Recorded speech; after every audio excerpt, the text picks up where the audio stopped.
এখন আপনাদের মসজিদের ইমাম মসজিদে নেই, নামাজ কে পড়াবে? যোগ্য মুয়াজ্জিন সেও নেই। আচ্ছা, মাদ্রাসার যদি কোনো ছেলে তাকে পাড়ায় তাও নেই।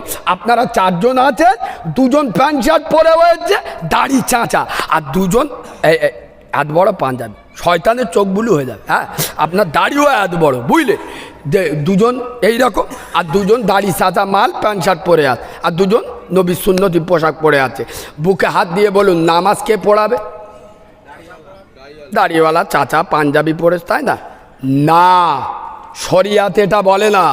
শোনেন, শরিয়াত এটা বলে না। যুবকদের কেন ছোট করেন? আরে ওর মুখে দাড়ি নাই, তা কি হয়েছে? কি আজ দাড়ি নেই কাল লাগবে, আজ পাঞ্জাব পড়েছে কাল পাঞ্জাবি পড়বে, ওর মধ্যে ইমান নাই। শোনেন, মসজিদে নামাজ পড়াবে সে, ওই চারজনের ভিতরে শরিয়াত বলছে কোরআন তেলাওয়াত করো, চারজন কোরআন শরীফ পড়ো। যার কোরআন পড়া শুদ্ধ হবে, প্যান্ট শার্ট পরে থাকলেও মসজিদে ইমামতি সে করবে। খালি ফতোয়া দিলে হয়ে যাবে? হ্যাঁ, কথায় কথায় খ্যাচ খ্যাচ খ্যাচ খ্যাচ করে ফতোয়া দিয়ে ইসলামকে কঠিন করে দিয়েছ। বলে প্যান্ট শার্ট খ্রিস্টানদের দেশ। তা প্যান্ট শার্ট যদি খ্রিস্টানদের দেশ হয়, ইংল্যান্ডের মুসলমানরা কি পরে? লুঙ্গি পাঞ্জাবি? কথা বলে না, কি লুঙ্গি পাঞ্জাবি পরে? খালি ফতোয়া দিতে পারলি হয়। মৌলবি উঠে মাইকে ফতোয়া দিচ্ছে, বাবারা বাবারা, যে বাড়িতে টিভি থাকবে সে বাড়িতে নামাজ, কথা বলে না, সে বাড়িতে নামাজ হবে না। আমি মৌলবি ফতোয়া দিলাম, যে বাড়িতে টিভি থাকবে সে বাড়িতে নামাজ হবে না। আমি খোদার ঘরে মসজিদে দাঁড়িয়ে নামাজ পড়ছি, আমার পকেটে 8 ইঞ্চি যন্ত্র, কি? আরে মোবাইল গো, আমার নামাজ হবে? আচ্ছা, আপনারা কিরম জ্ঞানী লোক বলুন তো, টিভিতে যা চাইবেন তাই পাবেন? কথা বলে না। টিভিতে যা চাইবেন তাই পাবেন, মোবাইলে যা চাইবেন তাই পাবেন। যুবকরা বুঝতে পেরেছে আমি কি বলছি, শুধু মুখই বললি হয়, কি দেখবে বলো? তাহলে টিভি ভয়ঙ্কর না মোবাইল ভয়ঙ্কর? জোরে বলেন, টিভি ডেঞ্জারাস না মোবাইল ডেঞ্জারাস? তাহলে টিভির থেকে ভয়ঙ্কর মোবাইল, টিভির থেকে ডেঞ্জারাস মোবাইল, টিভির থেকে মারাত্মক মোবাইল। টিভি বাড়িতে থাকলে যদি নামাজ না হয়, তুমি মৌলবি খোদার মেম্বরে মোবাইল লেগে নামাজ পড়ো, তোমার নামাজ কি করে হয়? খালি ফতোয়া দেওয়া। এই শোনেন, কাল সকালবেলা আবার মারামারি করবেন না, ভেঙে বলে দিলি। শোনেন, এখন আমি কারিমুল্লাহ, আয় বাবু, ছুরি গো, হাওড়া জেলার লোকেরা ছুরি বোঝেন? ছুরি, চাকু, চাকু, চাকুল দিয়ে আপেল কেটে খেতে পারি, আবার কোলা কেটে খেতে পারি, পেপিয়া কেটে খেতে পারি, আবার ওই ছুরিটা নিয়ে আপনার গোলায় টেনে দিলি, কথা বলে না, খুন করা যায়। ছুরি দিয়ে আপেল কেটে খাওয়া যায়, আবার মানুষ খুন করা যায়। ছুরিটা নাজায়েজ হবে কেন? আর আমি কিছু বোঝাতে পারছি না? টিভি একটা মেশিন, টিভি আল্লাহর নিয়ামত। এই আমি আপনাদের সামনে কথা বলছি, আমি দুনিয়া সম্পর্কে না জানলে আপনাদের বোঝাবো কি করে? ডিসকভারি চ্যানেল দেখুন, সমুদ্রের তলদেশে লক্ষ কোটি হাঙুর কুমিরের রুজি পৃথিবীর কোন সরকার দিচ্ছে? আরে ভুলে গেছেন মুসলমান, দাউদ নবী, না আমার ভুল হলো, সরি, সুলাইমান নবী একদিন আল্লাহর কাছে জেদ ধরে, ও আল্লাহ, আমি তোমার মগলুকাতদের একবার খাওয়াবো, দাউদ করে, কথা বলে না, একদিন খাওয়াবো। আল্লাহ বলে, সুলাইমান পারবি না, পারবি না। বলছে, আল্লাহ আমি তোমার হাতে পায়ে ধরে বলতেছি, একবার আমার সুযোগ দাও আল্লাহ, আমি তোমার হাতে পায়ে ধরে বলছি। সুলাইমান নবী জেদ ধরেছে, আল্লাহ তোমার মখলুকাতদের আমি দাওয়াত করে কদিন? একদিন। আল্লাহ বলতে যে সুলাইমান তুই পারবি না। বলছে, আল্লাহ তোমার হাতে পায়ে ধরে বলছি, আমার একবার সুযোগ দাও। এই বাবু এদিকে দেখা, একবার সুযোগ দাও। 40 দিন ধরে সুলাইমান নবী খাদ্য তৈরি করে টাল লেগিয়ে দেশ। এবার আল্লাহর কাছে বলছে, আল্লাহ শুরু করি। আল্লাহ বলে, তা শুরু কর। বলে, প্রথমে একটা মাছের দিয়ে শুরু করি। একটা তিমি মাছ উঠে এক লোকমায় 40 দিনের খাবার কুচে দেশ। আল্লাহর কিরে বা, ও সর্বনাশ, সুলাইমান নবীর চোখ নীল হয়ে গেছে। মাছ এবার তেকিয়ে আছে, ও নবী সুলাইমান খাবার দাও, খাবার দাও। সুলাইমানের চোখ বুলু হয়ে গেছে। ও নবী সুলাইমান, 40 দিন ধরে খাবার মজুদ করেছো, আমি একটা তিমি মাছ এক লোকমাই খেয়েছি, এইরকম আমার একা আমার পৃথিবীর সব থেকে বড় খাদ্যমন্ত্রী, আমার একার দিনের 3 লোকমা খানা আল্লাহ আমাকে দেয়। সুবহানাল্লাহ বলেন। ইয়েস, সমুদ্রের তলদেশে দেখেন আল্লাহ কিভাবে রুজি দিচ্ছে সবভাবে।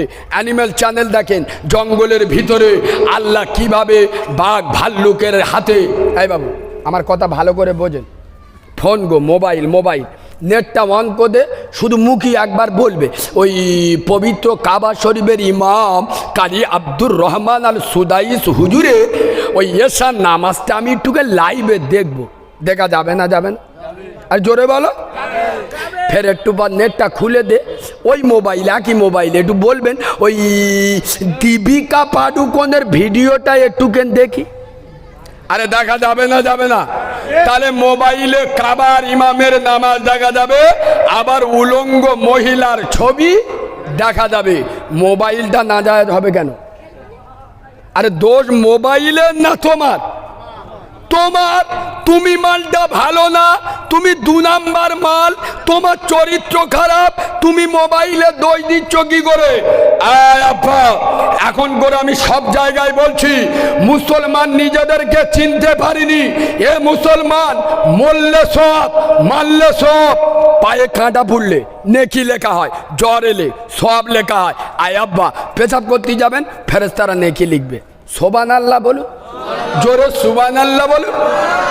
মুসলমান আমরা নিজেদেরকে চিনতে পারি নি। আমরা যে কি জিনিস আল্লাহ আমাদের।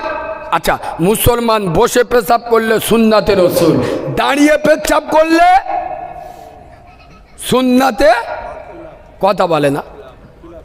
না, তুমি যদি ফতোয়া দেবে, মাইক আমার মুখে এমনি আছে, নতুন কথা বলবো সব চমকে যাবে, দেখবে। দাঁড়িয়ে পেশাব করলি সুন্নাতে রাসূল হবে, চোখ হলুদ হয়ে গেছে। হাদিসটা শোনো, সকালবেলা যান, অপব্যাখ্যা করো না। আমি এই বক্তব্যটা আমাদের দক্ষিণ চোষণা ডায়মন্ড হারবারে রেখেছিলাম। ও সর্বনাশ, তার পরের দিন তো খালি আমার রহ ফোন আসছে। কেন? কালিমুল্লাহ বলে একটা বক্তা বলে গেছে দাঁড়িয়ে পেশাব করলে সুন্নতে রাসূল হবে। শুনে নাও, কোরআন শরীফের পরে যে হাদিসের মর্যাদা, হাদিসটার নাম হলো পবিত্র বুখারী শরীফের হাদিস। কি হাদিস? এই বুখারী শরীফে পেশাবের কোনো হাদিস নেই যে নবীজি বসে পেশাব করেছে। একটা হাদিস আছে যেটা আল্লাহর নবী দাঁড়িয়ে প্রস্রাব করেছেন।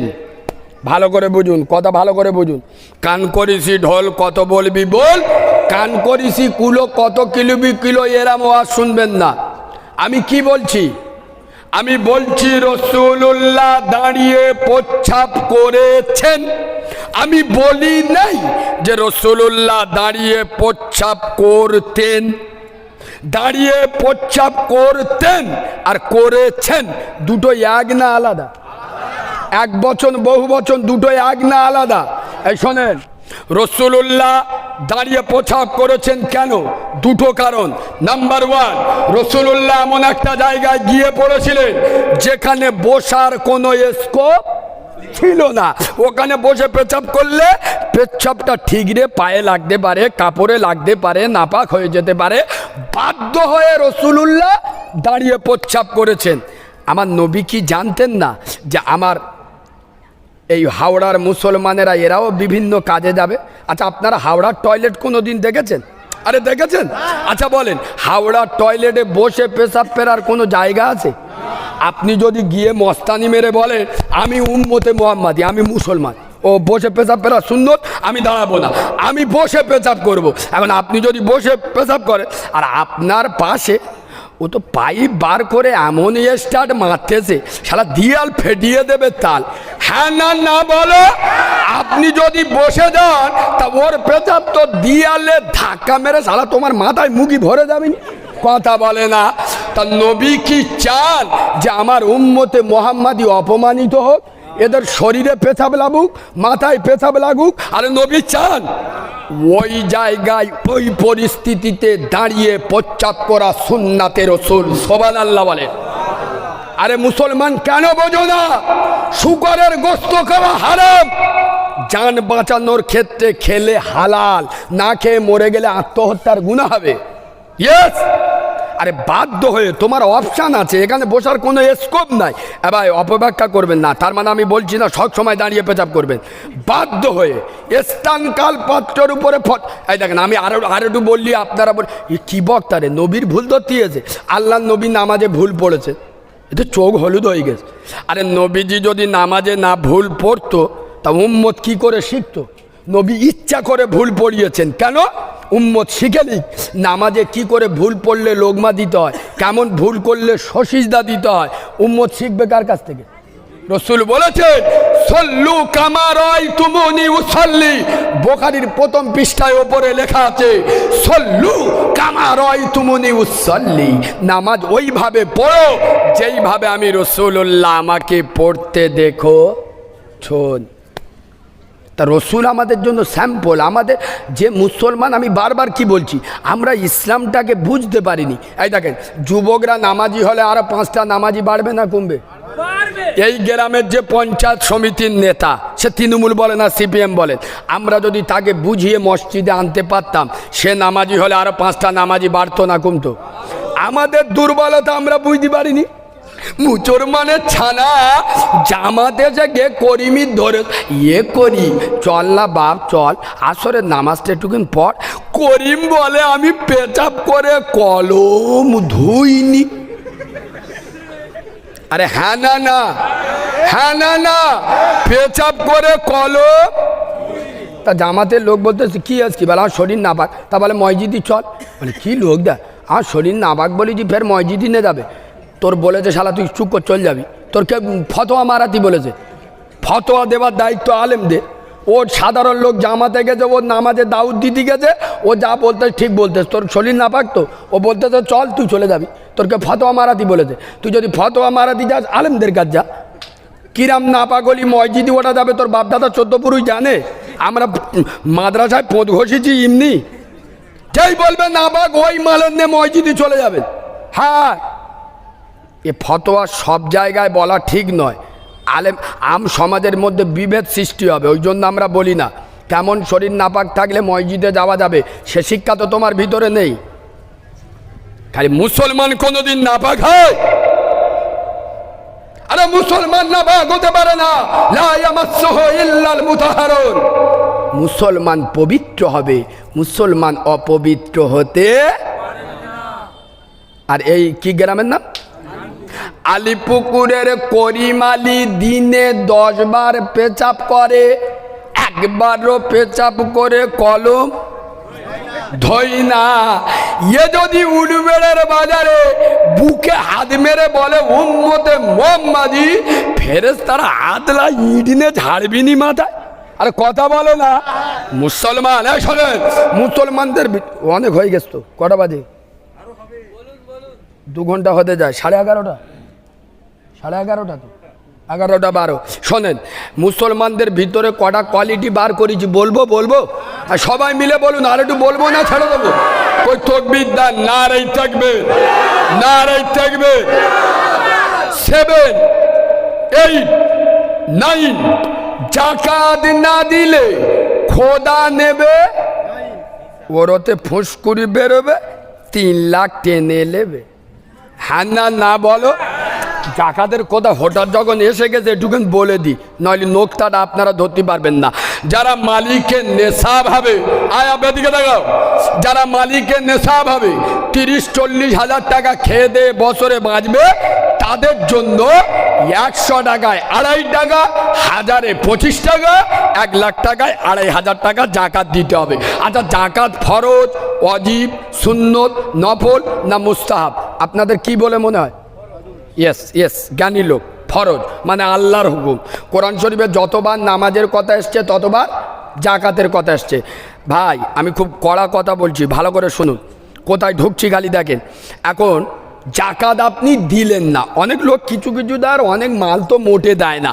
আচ্ছা বলুন তো, জাকাত জীবনে কবার দিতে হবে? ইয়েস, প্রতি বছরে একবার। এখন আপনি জাকাত দিলেন না, জাকাতরা কি আপনার মাফ হয়ে গেছে না আপনার ঘাড়ের ওপর চেপে আছে? জাকাত দিলেন না আপনি। বগরা ঈদ চলে এলো, ছেলেরা বলে আব্বা কুরবানি দেবে না, দেবো মানে কি শালা এমন মাল আনবো গ্রামের লোক দেখবে আর জ্বলবে লুচির মতো। শুধু কি মাল আনি খালি দেখ, বিশিবপুরতে গিয়ে 60,000 টাকা দিয়ে গরু কিনে নিয়ে আসতে, ইয়ে আবার গরুর পিছনে আস্তে আস্তে এরম জামার কোলার টাকা নিয়ে এরম উল্টু, তার মানে দেখ কেললে দেখ কি মাল গ্রামে ঢোকাচ্ছি খালি দেখ কেললে। আরে হ্যাঁ না না, হ্যাঁ না না, 60,000 টাকা দিয়ে গরু এনে কুরবানি দিচ্ছে। মুসলমানের ছানারা উত্তর দাও, ও যে জাকাত দিল না, ওর জাকাতরা কি আল্লাহ মাফ করে দেছে না ওর ঘাড়ের ওপর চেপে আছে? জোরে বলেন, চেপে আছে। এবার ই বগরা ঈদের সময় 60,000 টাকা দিয়ে গরু এনে কুরবানি দিচ্ছে,